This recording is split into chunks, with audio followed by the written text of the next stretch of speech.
about today is what we like to call the poverty mindset. And this is something that is all of us are affected by, and at different stages of our careers, we're able to gather up and get ourselves out of it. But the poverty mindset is what we like to call modern-day slavery. It's what is keeping us in position and being slaves without having chains attached to us. Now, there's a difference between being poor and broke, okay? And that difference is simple. If you have a college education, you got a job, you're trying to support your family, you have a mortgage, and through circumstances not in your control, you get laid off or whatever, some decisions happen financially where you got hit, and you lost all your money, and you wake up the next day and you're in debt and you have no money in the bank. You're not poor, you're broke, because broke is a temporary situation that you can always change around by making new decisions. And for somebody in that position, they've already made decisions to make money, so they know how to make new decisions to get that back. You're just broke. And that's not a negative. It is nothing to look down on yourself as a failure. Every single successful person in the world has failed. The people who are more successful have failed more than the people who are less successful. Donald Trump has gone bankrupt a couple of times, and he's still a billionaire. But poor is a habitual, a generational, and a conditional disease. And I like to teach and I learn by telling stories. And here's a good example. Everybody remembers Katrina. And I was watching the news one day, and I cringe every single time I hear this story. But there was a woman, and this is after the Katrina disaster, and the government was trying to figure out how long they were going to keep subsidies going and the FEMA checks rolling out to people, because it can't be indefinite. And what happened was you have a large section of individuals who were on welfare, not just for themselves, but their parents were on welfare, their grandparents were on welfare. They'd been on welfare since the Great Depression when the New Deal came down. Generational. And what happened when Katrina hit and the FEMA checks were going out, after about a year and a half or so, the government was contemplating stopping sending the checks. And, of course, the news crews went out there to the neighborhoods and wanted to get people's response.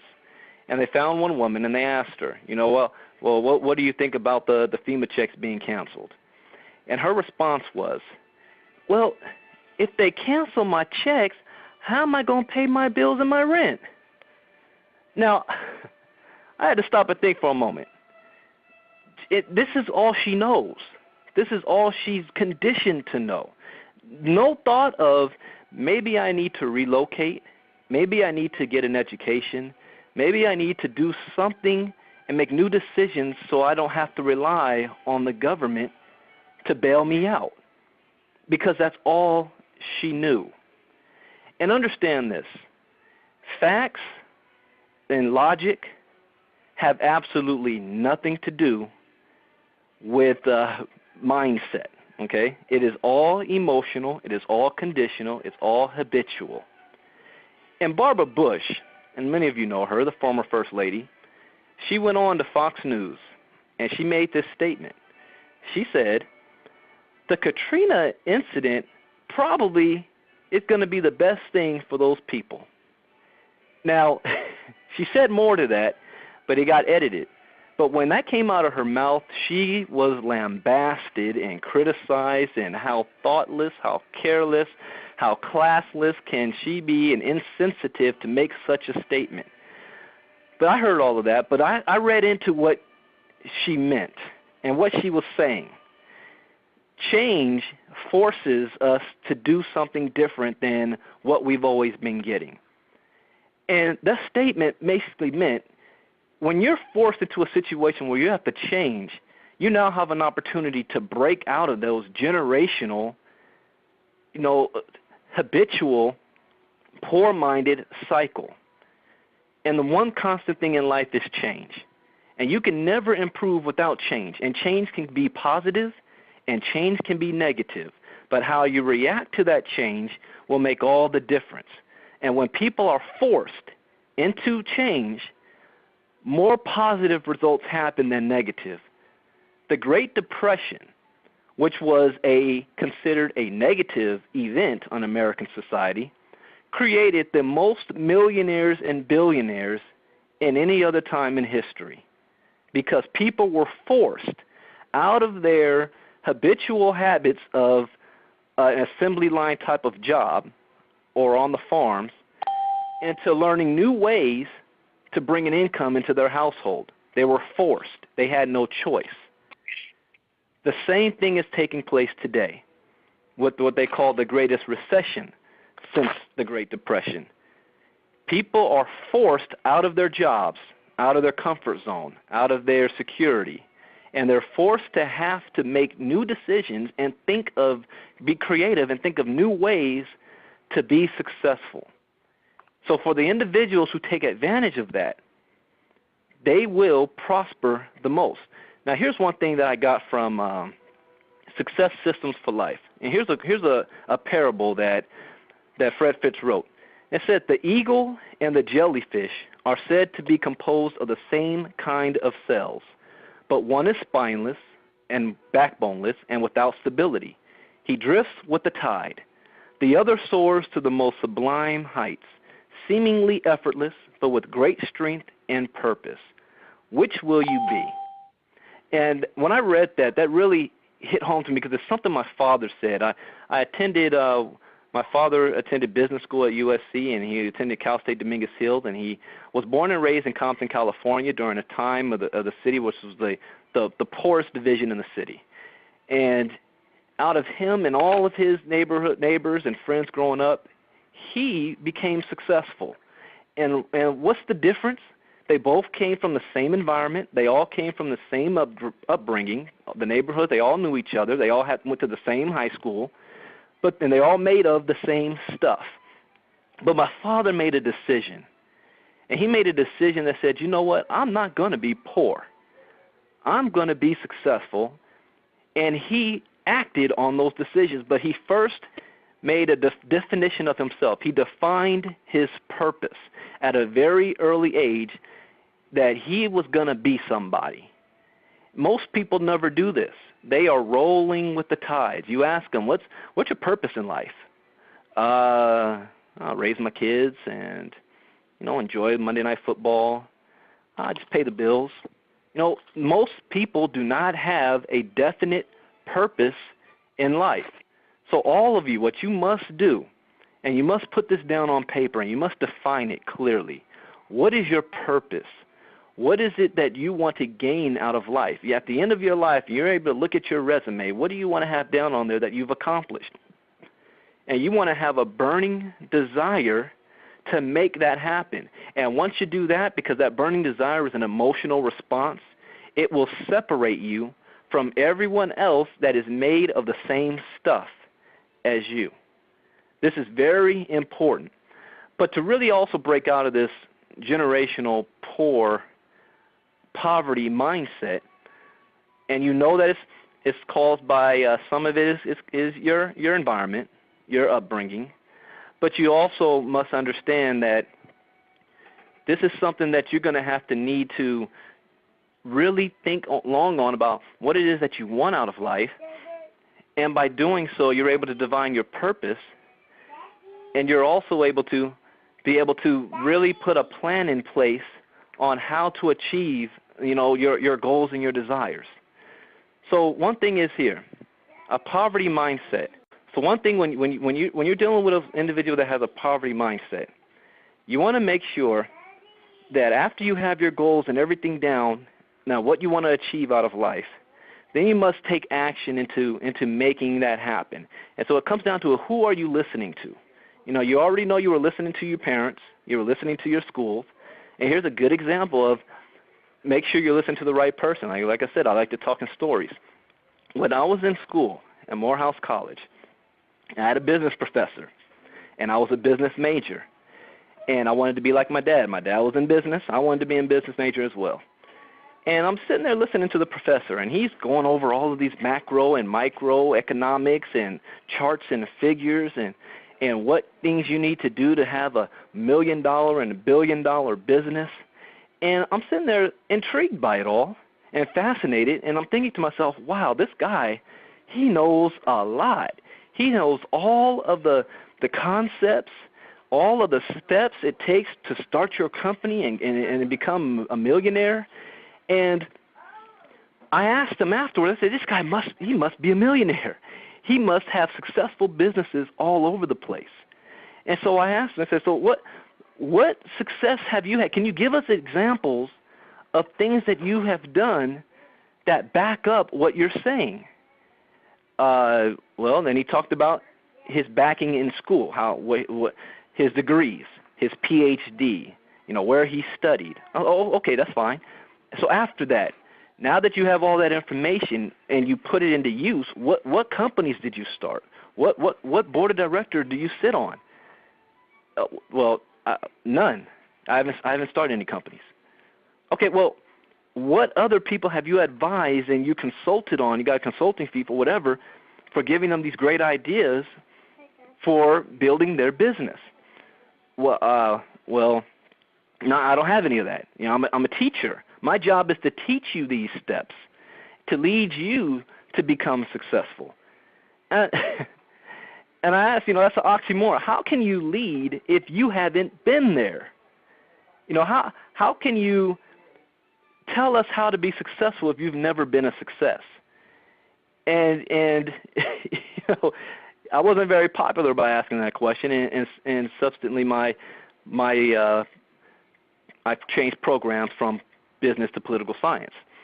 So now that I'm in the political science arena, I had a chance to work in Washington, D.C. for a Congressman Jose Serrano from the Bronx.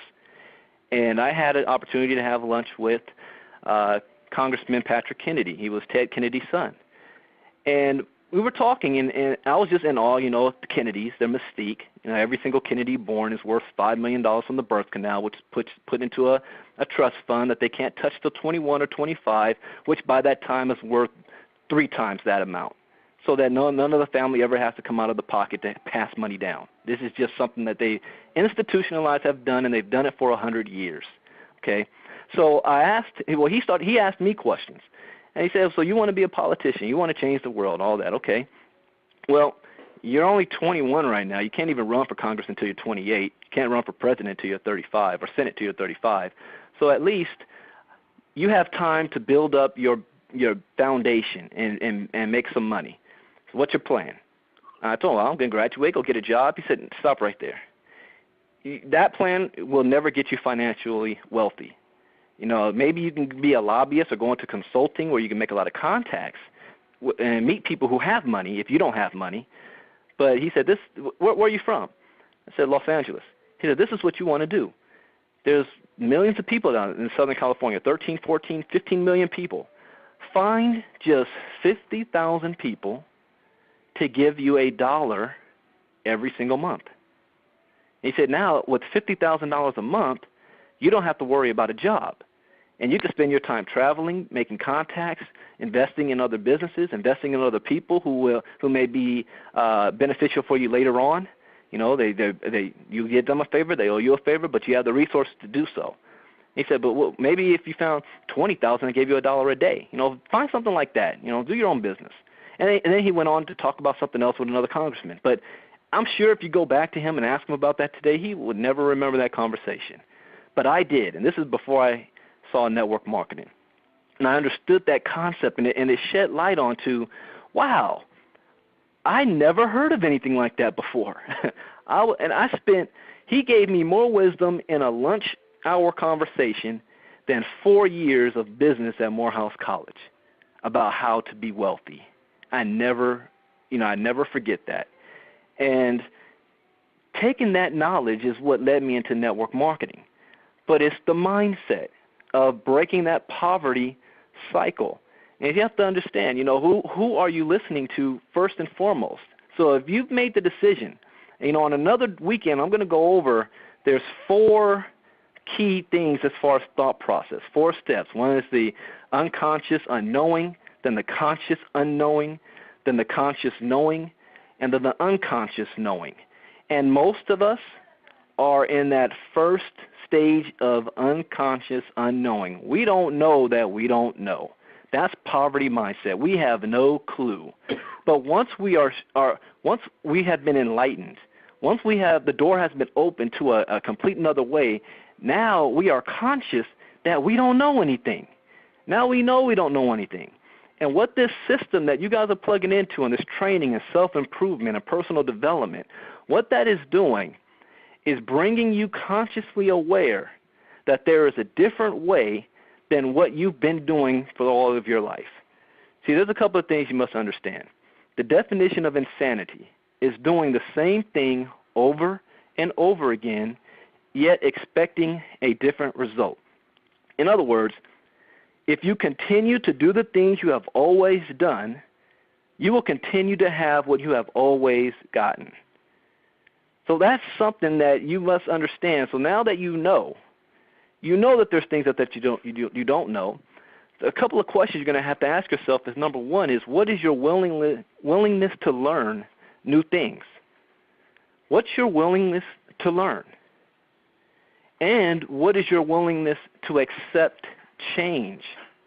See, when Barbara Bush made that statement, she was talking about the change, not the results, but the change happening. And if people are willing to accept change instead of trying to force things to go back to the way that they always were, then that can be the best thing that can ever happen to you. She said it all wrong and it came out all wrong, but that's what she meant. Wasn't anything racist about it, and I'm not backing whether Barbara Bush is one thing or not, but the statement itself was on point. So what is your willingness to learn? And that's what Melvin's talking about, the system. If you are willing to learn, then you must plug into the system. And what is your willingness to accept change? Because when you undergo this process, you will change. Your environment will change.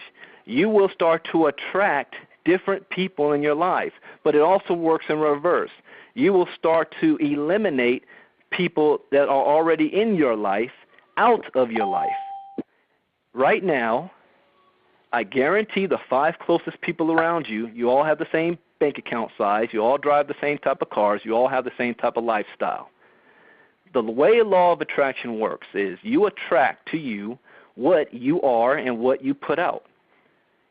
And if you want something more, if you want something different, then you need to start thinking differently, acting differently, and when you do so, you start to attract things into your life that are what you want. And it's like a magnet, and it's also the reverse. You start to eliminate those things that you don't. And most people don't get this. And I see on the internet all the time people are running their mouths about law of attraction this, law of attraction that, and they really have no clue. Because number one, they're focusing on technique. These are the things that you have to do. When it's more about an emotional feeling, an emotional desire for what you want. It's not all about the how am I going to make it happen, but it's what it is that you want. You have it clearly defined. You think about it all the time. Earl Nightingale, Napoleon Hill both made statements about what you think about, you become most of the time, or thoughts are things. But you don't have to understand the law of attraction because all of you are already doing it anyway. What you have in your life right now, you attract it to you. It also works negatively. If you're thinking bad things all the time, then bad things are always going to come to you. If you have a poverty mindset, you are already unconscious that you think about bad things all the time. You don't even realize that you're doing it, and you're very good at doing it, and you will attract those things in your life. So number one, you got to be open. You now know that you don't know anything. So you have to be open to realize change is coming my way. Will I accept it? Will I soar like the eagles? Or will I just float around the pond and go with the flow of whatever happens to me? The best thing I like to do when you see change coming is make that change happen yourself. Make the change. There is no course that's already been done in front of us. We are creating it. Everything you see is all of us creating this. And we already know what our goal is and what we want to happen. We're going to have 100,000 people in this company. That's our goal. Now we are making it happen. But if we don't state that goal, we may end up with 2,000. You know, you're moving about aimlessly. But to go back to the poverty mindset, to overcome this as well, because now you know, and you may think to yourself, I don't have a poverty mindset. Well, are you wealthy? No, you have a poverty mindset. And like I said, it's not negative against you. It's just where you are right now. And how to change that is also you need to be studious readers. You must read, read, read. There's a reason, you go back to before the Civil War, why reading was banned. Slaves were not allowed to read because reading gave them ideas. Reading helped them to realize there's more than what they already are and what they have. Now that reading is not illegal, people don't read. Most adults, and after they get out of school, never pick up a book outside of a magazine article or the next Martha Stewart type book, anything like that, but they don't read. We always suggest more books to read, and you always want to read constantly. You don't have to sit down and read for 3 or 4 hours, 30 minutes a day. Pick up something and read it. Listen to tapes. Listen to audio tapes. You know, I just got a brand new Evo, and it's got 8 gigabytes of memory. And I just downloaded that sucker with about 7 gigabytes of memory and 1 gigabyte of music. So people, you know, when they see me walking around with the headphones in my ear, they think I'm listening to music, and I'm not. I'm listening to audio tapes. I'm listening to motivational speakers. I'm listening to ways of learning ideas on how to better myself. And what happens is, you know, Melvin said I'm a master at the self-attraction. I'm not a master. I'm learning. I'm always wanting to learn more, but it's easier to attract people that's like-minded to you, and it's starting to come easier. It's not easy, but it's easier. Not as hard as it was when I first got started, and it's getting easier every single week because every single week you're growing and you're learning more. I just reread Think and Grow Rich last week, and the time I read it before that was probably 4 or 5 years ago, and the time before that, 4 years before that. And each time I read it, I got something more out of it, and I also realized there's still a whole lot missing to Think and Grow Rich, which is why the experts are talking about Law of Success in 16 Lessons, which is Napoleon Hill's first work, which was banned. The wealthy people banned it because he told all the secrets, and they didn't want that stuff out. Think and Grow Rich is a watered-down version. But if you're just starting out, you can't go to master level without taking the beginning steps. But I encourage you to read both of those books, Think and Grow Rich by Napoleon Hill, and also Law of Success in 16 Lessons. Now, the language, remember, these books were written 80 years ago. And so some of the things that they talk about, some people today may not be able to really equate to or relate to.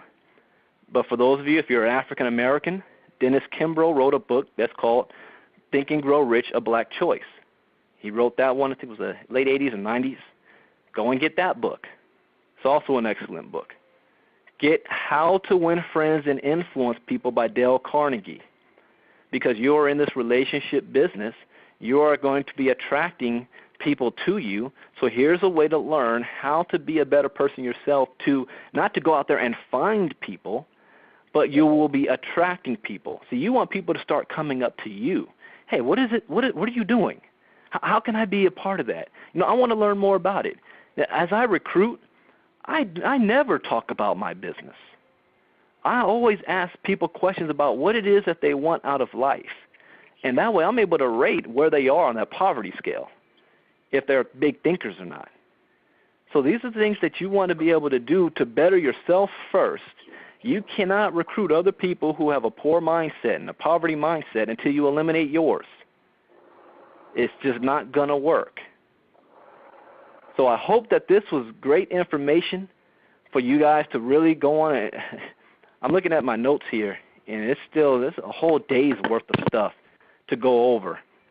And I just wanted to give you just a simple, basic breakdown, and I'm going to end with this. You're out there recruiting, and you're going to be dealing with people who may even come off as successful. but they're listening to the wrong people, and they still have a poverty mindset. The facts and logic don't matter. You can show somebody, and let's just say, for example, there's another person that's in another company, and they're all excited about their company, and they're hyped up on it, and they think it's the greatest thing on the planet. And then you show them some facts to contradict what they're saying, that, hey, your company really isn't paying out that much money. If you look at our compensation plan here, you will see that nothing can touch it. No, there's no competition. They can read this and still come back to you and say, it doesn't meet my criteria. It's amazing. Why? Because they never had an open mind, and they're so closed on what they're doing because they have an emotional attachment to what they're doing. So how to reach this type of a person is not by showing them that our compensation plan is the best, but by finding out what it is that they're trying to get out of life from what they're currently doing, and then finding out if what they're doing is going to make it happen for them. Let them discover the flaws in it. Now, this is one thing that I'm practicing every time I'm talking to people. I haven't mastered it yet, but I'm practicing because I know if they are so emotionally tied to their operation, nothing I can tell them is going to sway them. So what I need them to do is see the fallacies of what they're doing.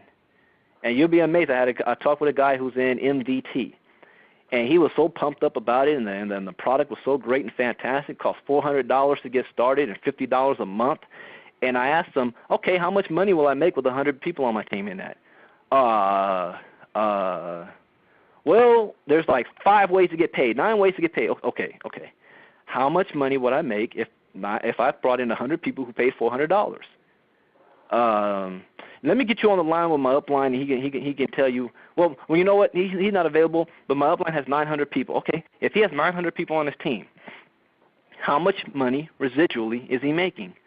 That's a good question. I don't know. I said, well, don't you think if you're invested all this money and this time into this operation, you would at least know how much money you would make if you met certain goals? He said, yeah, that makes sense. I said, so don't you find it kind of odd that you don't know and that you may even be afraid to ask your upline how much money they are actually making? Isn't that a little bit odd to you? Yeah, I said, that doesn't really make business sense, does it? No, it doesn't. You ask questions you already know the answer to. And then I come back and say, well, that's an operation that I can't even – if you don't know what's going on, even if you put me on the upline, I know he's going to say the same thing. Then I know what I'm doing here. I know 100 people on my team is $10,000 a month. I know, so it wouldn't make sense for me to really look at what you're doing. Now, I told him about what I'm doing indirectly, and that's what I'm practicing and really getting good at. But these are skills that you learn on how to combat the poverty mindset of individuals. And it is not about logic or logic or facts, because when the mind is right, facts don't matter. It doesn't matter. The people who successful people done things that people already said were impossible to do. Why? Because they were too stupid to know it was impossible. They didn't care. It doesn't matter what the facts say. I'm going to do it anyway because I believe I can do it. So the facts don't matter. You got to have a belief and an emotional bond to your desire and your why, and focus on it and work on it on a daily basis.